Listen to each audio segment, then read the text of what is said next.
Welcome to this common sacred space. Common because we are all welcome. Sacred because here we transform the ordinary and attend to the profound. We carry with us our regrets and our doubts, our fears, our stories and our laughter. May they inspire and enrich our time of worship. And may we each meet what we most need to find on this ordinary day, in this common sacred space. These opening words by Amy Mackenzie Quinn welcome all those who have gathered here for our morning service. Welcome to those of you here in person at Essex Church and to those joining us via Zoom from far and wide. If you don't know me, my name is Jane Blackall. I'm minister with Kensington Unitarians. I'm glad you made it here today. This morning's service is titled Ordinary Time. In the more traditional churches, this is a term which refers to Sundays which aren't in one of the big church seasons. It's not Christmas, it's not Easter, it's not Advent, it's not quite Lent. It's the none of the above of the church year. And I chose this theme for today because I wanted to acknowledge that it's the morning after the night before. Yesterday we had the big occasion of our induction service, and now we're back to normality, whatever that means. So this service is a celebration of the ordinary, the miracle of the ordinary. And later on in the service, the bit where there'd usually be a sermon, there'll be an invitation for you to share your reflections on the joys of the ordinary and the mundane side of life. And don't worry, it's an invitation, not an obligation, but I would love to hear your insights on the theme. Before we go any further though, let's take a moment to get settled and centred and ready to worship. It has been a big weekend with lots of hubbub and excitement. And now we find ourselves back at Sunday morning. We can come back to our regular rhythm once again. It's an hour when we can catch up with ourselves, be grounded and present. So let's just breathe for a moment.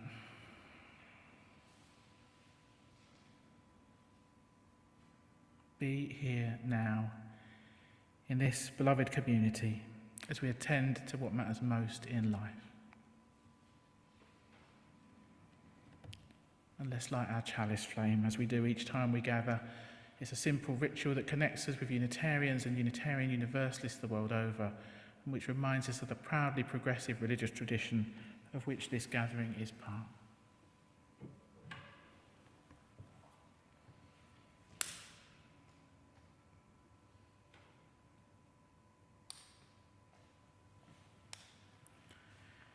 May the flame of this chalice, the symbol of our faith, connect us to all who have come before us, all who are part of our community today, and all who are yet to come into being.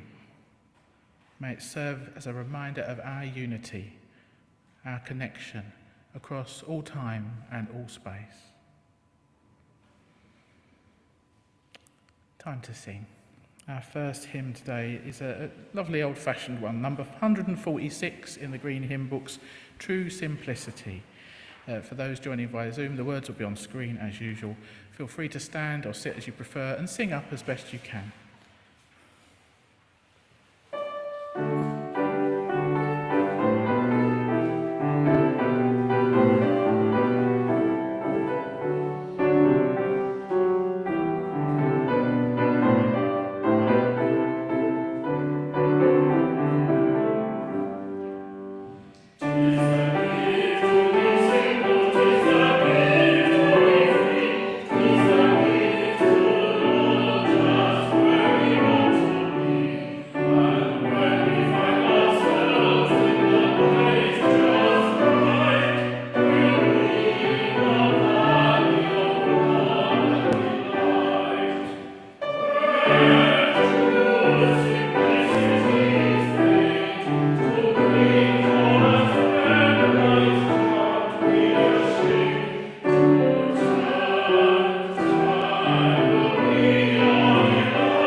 So let's take our joys and concerns, both spoken and unspoken, into a time of prayer and reflection now. This prayer is based on some words by Tamara Leback. You might want to adjust your position to get more comfortable, put down anything you don't need to be holding, close your eyes or soften your gaze. Perhaps there's a posture that helps you to feel more settled and centred. Whatever helps you get into the right state of body and mind for us to pray together, to be fully present in this sacred time and space with ourselves, each other, and that which lies within us and beyond us.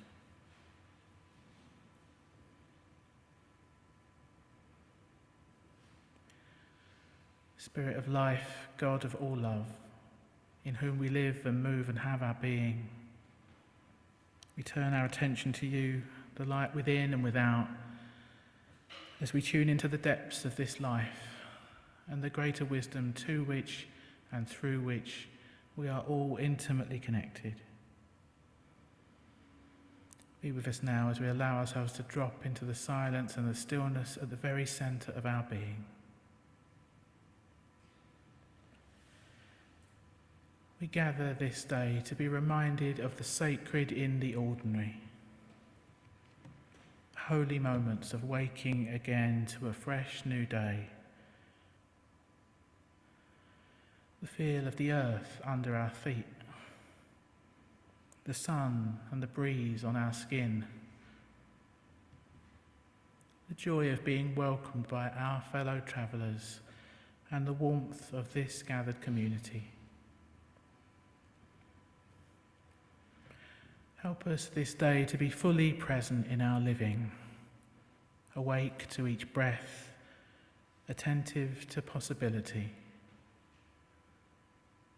And remind us that life is taking place in the in-between, in the seasons of lethargy, disappointment and frustration, as well as in our lofty goals and peak experiences. Remind us that the details and the detours craft the path and make it our own.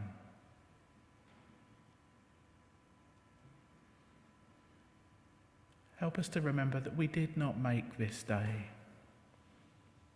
but we still have the pleasure to reach out and greet each moment as it unfolds, to embrace it wholeheartedly as though it were an honoured guest who'd come a long way just to see us.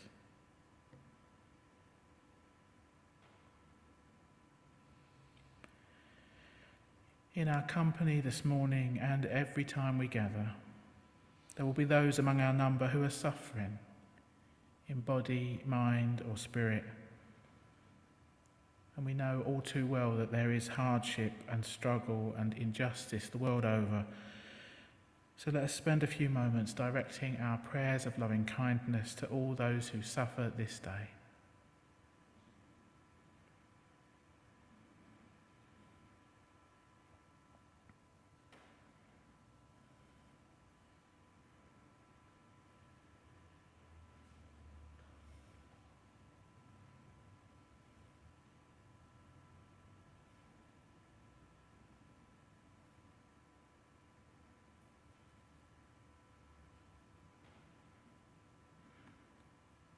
In our company this morning and every time we gather, there will be those among our number whose hearts are full and overflowing, uplifted by friends and family, inspired by culture and nature, engaged in meaningful work. So let us spend a few moments directing our prayers of gratitude for all that is good in our lives.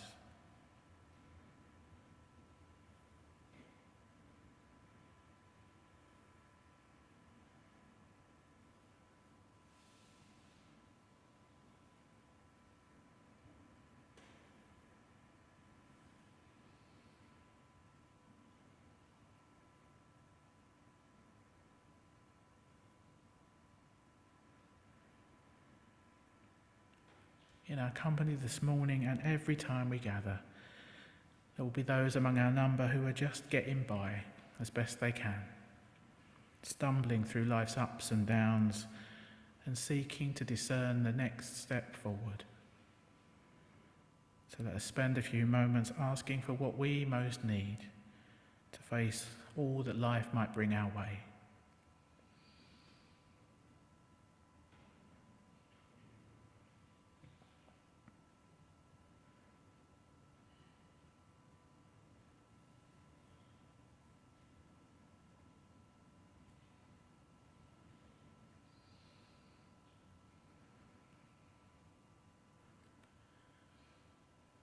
Spirit of life, God of all love, as this time of prayer draws to a close, we offer up our joys and our concerns, our hopes and our fears, our beauty and our brokenness, and we call on you for insight, healing and renewal.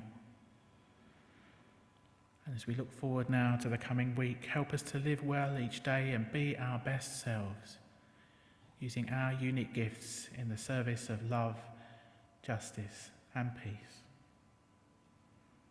Amen. Time to sing again. Our next hymn is number 249 in your green book, a great tune, Life's Great Gifts. So again, stand or sit as you prefer, and the words will be up on screen.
This poem by Wendy Cope is titled Being Boring, and it begins with the Chinese curse, "May you live in interesting times."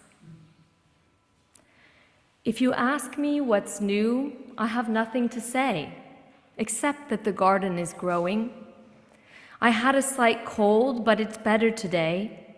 I'm content with the way things are going. Yes, he is the same as he usually is, still eating and sleeping and snoring. I get on with my work, he gets on with his. I know this is all very boring. There was drama enough in my turbulent past, tears and passion I've used up a tankful. No news is good news, and long may it last. If nothing much happens, I'm thankful. A happier cabbage you never did see. My vegetable spirits are soaring. If you're after excitement, steer well clear of me. I want to go on being boring. I don't go to parties. Well, what are they for if you don't need to find a new lover? You drink and you listen and drink a bit more, and you take the next day to recover. Someone to stay home with was all my desire, and now that I've found a safe mooring, I've just one ambition in life. I aspire to go on and on being boring.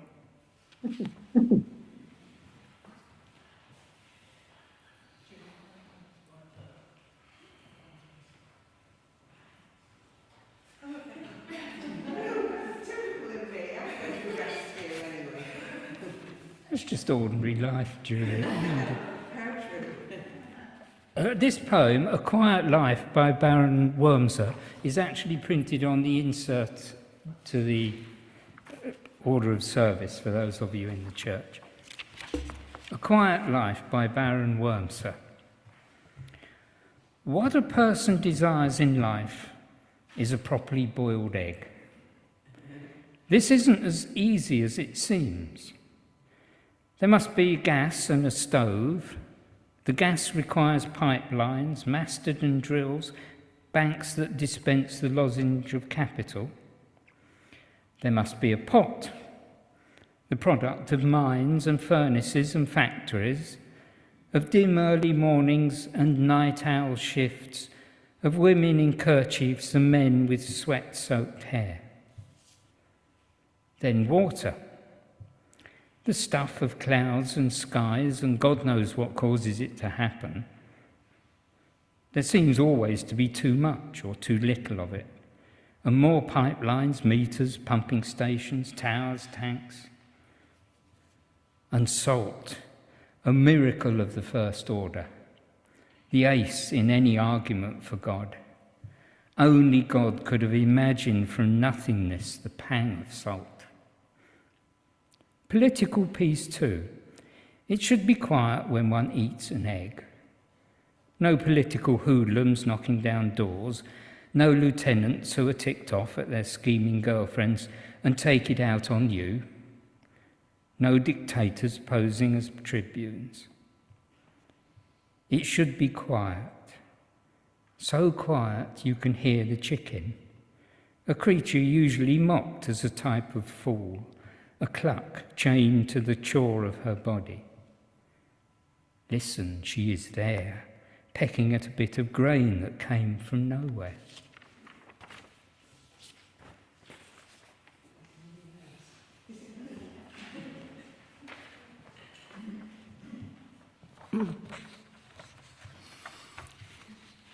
Any Morning by William Stafford. Just lying on the couch and being happy. Only humming a little, the quiet sound in the head. Trouble is busy elsewhere at the moment. It has so much to do in the world. People who might judge are mostly asleep. They can't monitor you all the time, and sometimes they forget. When dawn flows over the ridge, you can get up and act busy. Little corners like this, pieces of heaven left lying around, can be picked up and saved. People won't even see that you have them. They're so light and easy to hide. Later in the day, you can act like the others. You can shake your head and frown.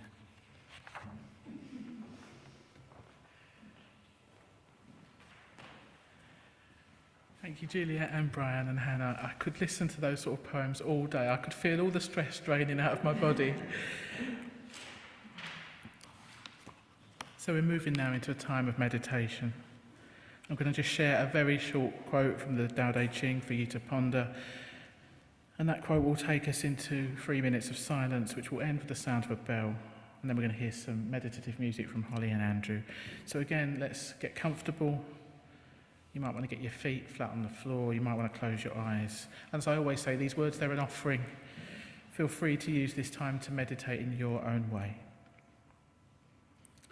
Lao Tzu wrote, "The simplest pattern is the clearest. Content with an ordinary life, you can show all people the way back to their own true nature." The simplest pattern is the clearest. Content with an ordinary life, you can show all people the way back to their own true nature.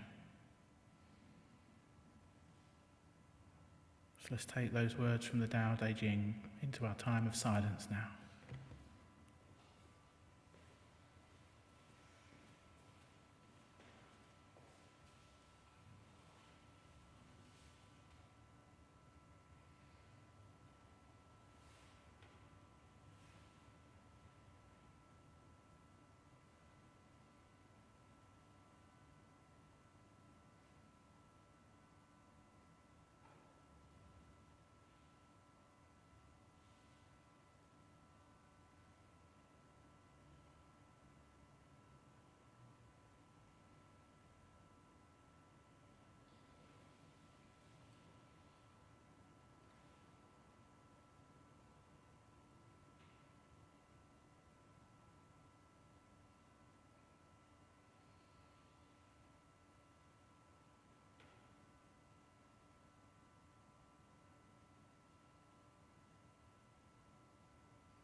Ordinary Time by Reverend Heather Ryan Starr.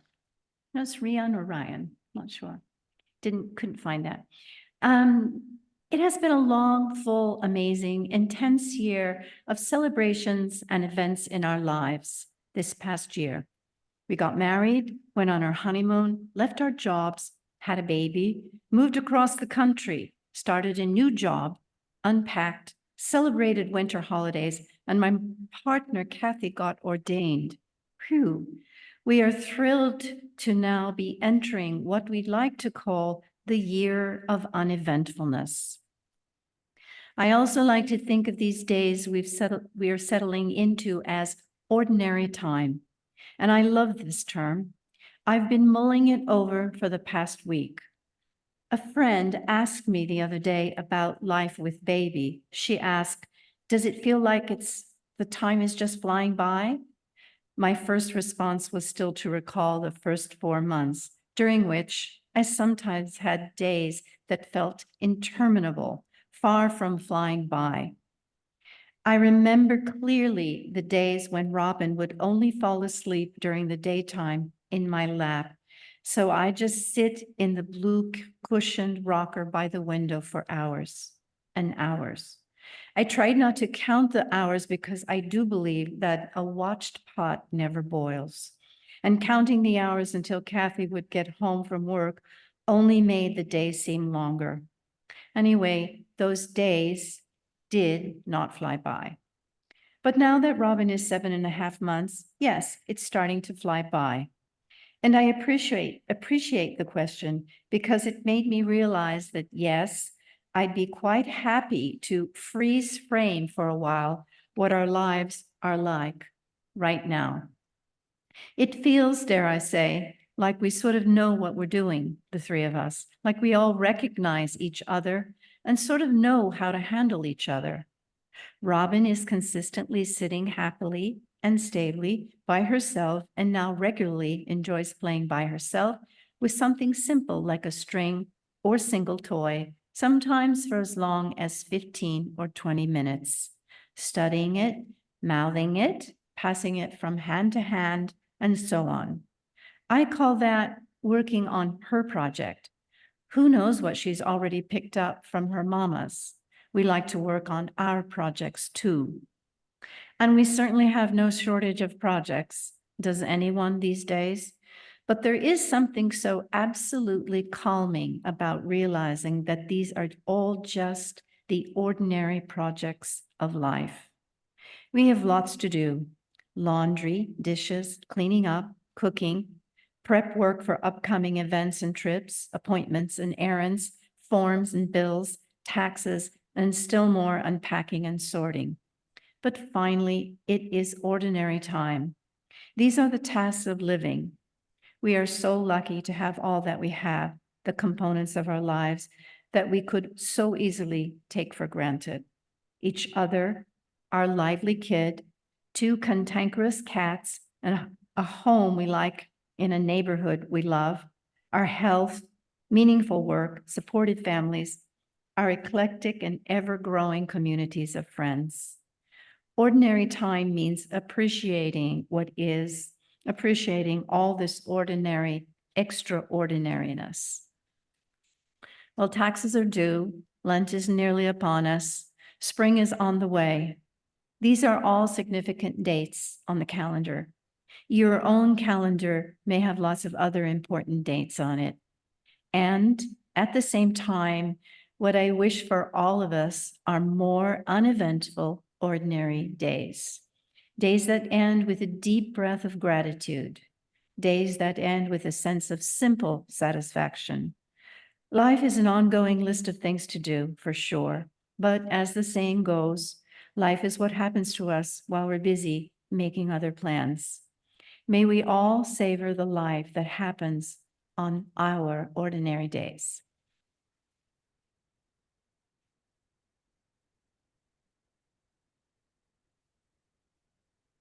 Thanks, Julia.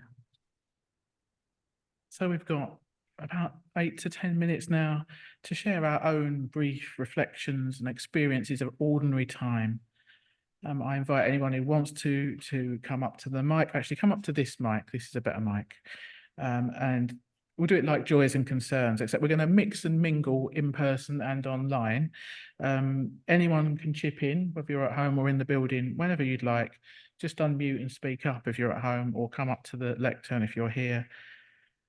As always, there's a bit of a balance to be struck. I'm not sure how many people will want to join in, and there aren't a lot of us here in the first place. But if you are coming up to speak, bear in mind how long you're speaking for, so that if everyone else does want to go, they've got time to do so.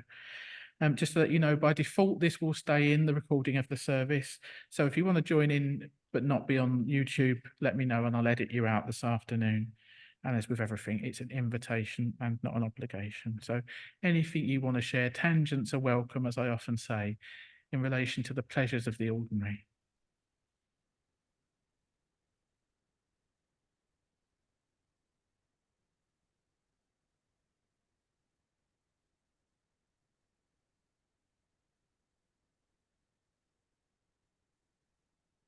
Gosh.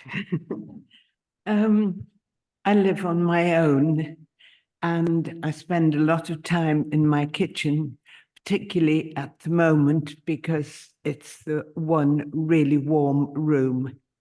And it's a very nice kitchen. And in the afternoon, if there's sunshine, the sunshine comes straight in and I don't need central heating there at all. That's great.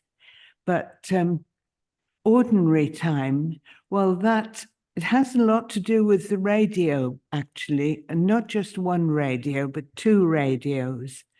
And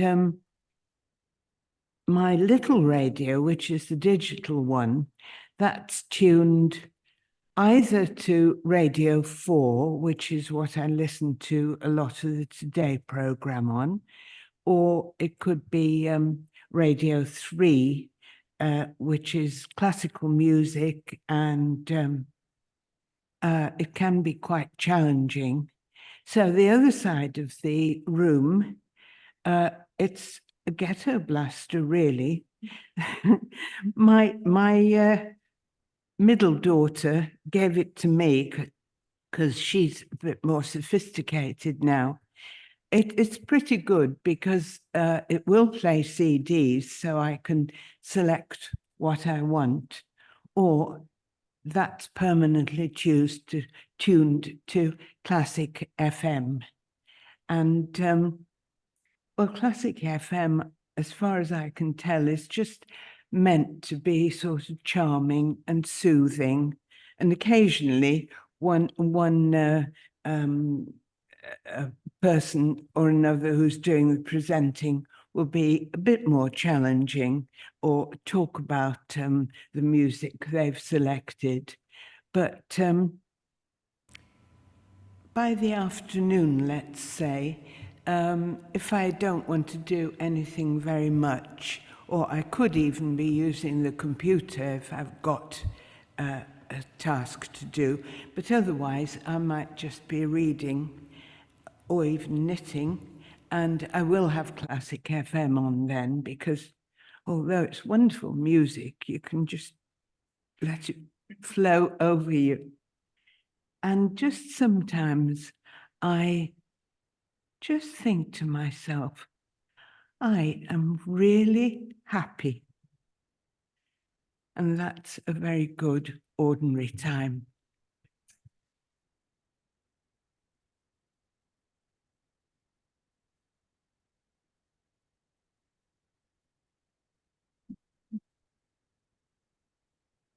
Go for it, Sherry. Unmute yourself. So I'm someone who derides ordinary time. I hate the 3 minutes that I have to take, for example, in our shower every day to wipe down the shower in order to avoid it accumulating mold. I hate taking the time to do the dishes. All these things I feel take me away from the things that I love to do, my musical pursuits. And I'm always thinking, oh, I could be, playing a piece of music. But this service has really helped me to see, particularly for my husband, the importance of ordinary time. He spends a lot of time just relaxing and, or ordinariness.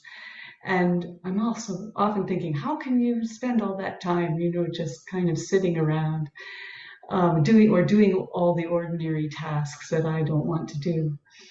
But you see, he's a survivor of the Troubles in Northern Ireland. And so for him, this service has shown me that for him, ordinary time is a very precious thing. That time when you're not being bombed, when you're not worried about being harassed by a British soldier, or not worried about being kidnapped, or getting into all kinds of difficulties. And so this service has really helped me to appreciate how very precious ordinary time is. Thanks, Sherry.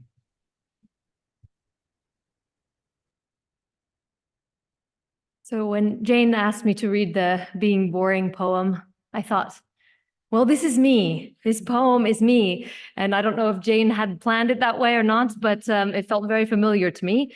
But it got me thinking about how what is ordinary, I guess, is so individual to each of us. And so whereas that felt really much like what I prefer to do, stay in doing puzzles, whatever, that might be very different from somebody else's ordinary.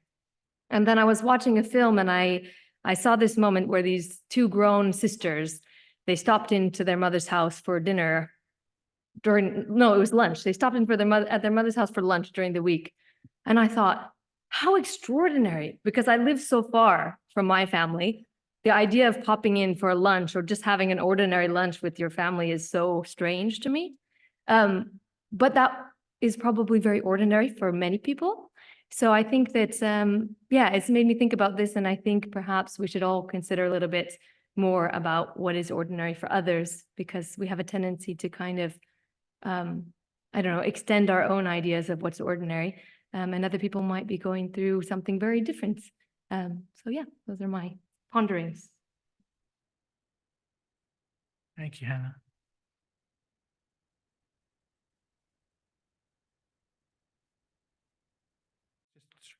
I do that stupid thing every morning and put on the news.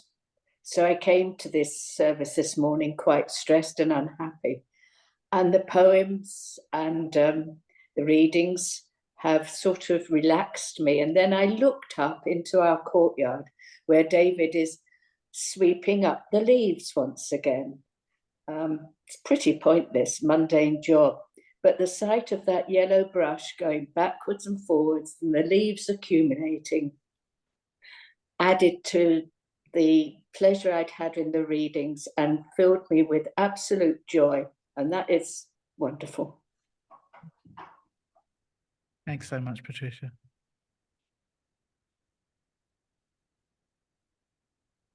Just as I stand here, you probably couldn't hear at home, but there's sirens just gone past in the street, and that always makes me think, well, someone's not having an ordinary day, One of the things I wanted to share is that I try to make Mondays my day off, not always successfully, but a good Monday involves doing the laundry, putting the bins out, maybe, cooking a big pot of food that will see me through the week. But to the point where, I actually take pleasure in sorting out the recycling and doing the bins on a Monday. I think you don't get much more mundane than that, but that's a sign that I have actually switched off for the day, and I'm really glad of it. Is there anyone else that wants to share, either in person or online? Go for it, Liz.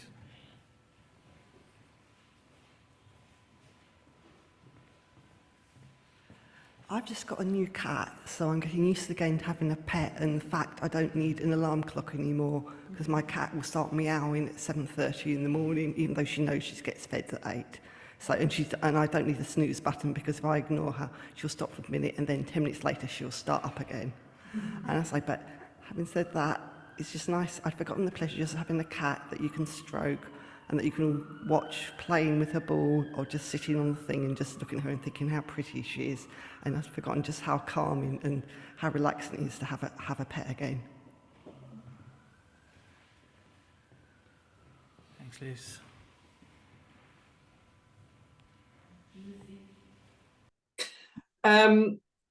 It's got me thinking about something I've been going through recently about being okay with being an ordinary person and not having to be someone special, and the relief of that. I had an audition that I thought had gone really well and I was really excited, and I didn't get the job, and actually I was upset for a day, and then afterwards I felt this relief, and it was like, oh, it's okay.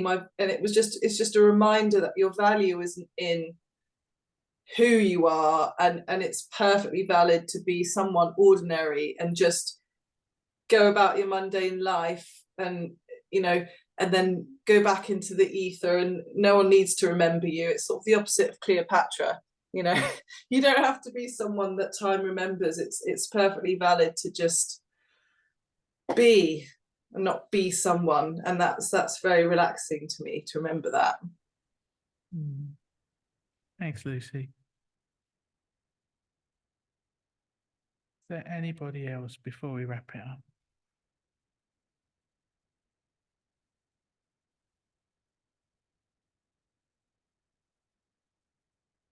So if everyone who wanted to speak has spoken, thank you all for your contributions. I'll just wrap up our sharing with one last note of encouragement from the writer Alan Epstein. He wrote, "Celebrate the ordinary. See the specialness in little things that would normally go by unnoticed. There are an infinite number of moments like this every day. The only difference between the ordinary and the extraordinary is your perception. If you find yourself constantly disappointed by life, in a perpetual state of irritation and frustration, if people and situations don't measure up to your standards, start looking at life one moment at a time. See the value, the beauty, and the love that exist whenever you stop what you're doing, and tell yourself that each moment is a kind of hologram, that all you ever need to know about love, all the love that exists and will ever exist, is present here and now." Wise words. Amen. Time for one last hymn. It's on your hymn sheet. All of life is filled with wonder. I think the words are new to us, but it is a very, very familiar tune. So let's sing up in celebration of the ordinary. Thank you.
just a few announcements then. Thanks to Ramona for tech hosting, thanks to Sherry for co-hosting and welcoming everyone online. Thanks to all our readers and to everyone who contributed to the sharing. Thanks to Holly and Andrew for playing and Benji for supporting our singing. Liz has already gone out to put the coffee on, thanks to her, and thanks to Juliet for greeting. For those of you who are here in person, we've still got a lot of cake to eat. So please help to eat the cake, take cake away. It's full of it, the fridge is full of it. Sorry, people at home, I've got to stop rubbing this in. We've got various small group activities going on during the week. Tonight we've got the first session of our new Better World book club. That's online. We'll be looking at A Hidden Wholeness by Parker J. Palmer. Probably a bit late to read that one if you haven't already. But if you want to know more about the group, the choices for the coming months are on a flyer in the foyer, I think. Sonia will be here with her NIA class on Friday at 12:30, and our online contemplative spiritual gathering, Heart and Soul, is on Friday night at 7:00. Great way to get to know people more deeply, and the theme is repetition. Sign up with me if you want to know about that. Next Sunday, we've got Many Voices meeting here after the service. That's a long-running LGBTQIA singing group. Allies are also exceedingly welcome, and congregation members can now go for free. That's led by Gaynor and Tatty. Gaynor was here yesterday. She's a regular at Heart and Soul and an all-round good egg, so it'd be great if we could support that. And the following Wednesday, the poetry group will be back, so have a word with Brian if you want to know more. Next Sunday, we'll be back here for a service as usual at 11:00. I have absolutely no idea what it's about. I haven't thought that far ahead. We'll find out. Details of all of our activities are printed on the back of the order of service. They're also in the Friday email. The congregation very much has a life beyond Sunday mornings. We encourage you to keep in touch, look out for each other, and nurture supportive connections. So just time for our closing words and our closing music. In the words, music and quietness of this hour's worship, we have found connection with each other, with the source of hope at our own being's core, and with the great mystery from whom all being flows. So in the week to come, as we return to our daily lives, may we remember this precious sense of connectedness and know that we leave this sacred place with an inner light, a light to bless and guide us through whatever the coming week may bring, and through all the unknown gifts and challenges of the week to come. Go in peace. Amen.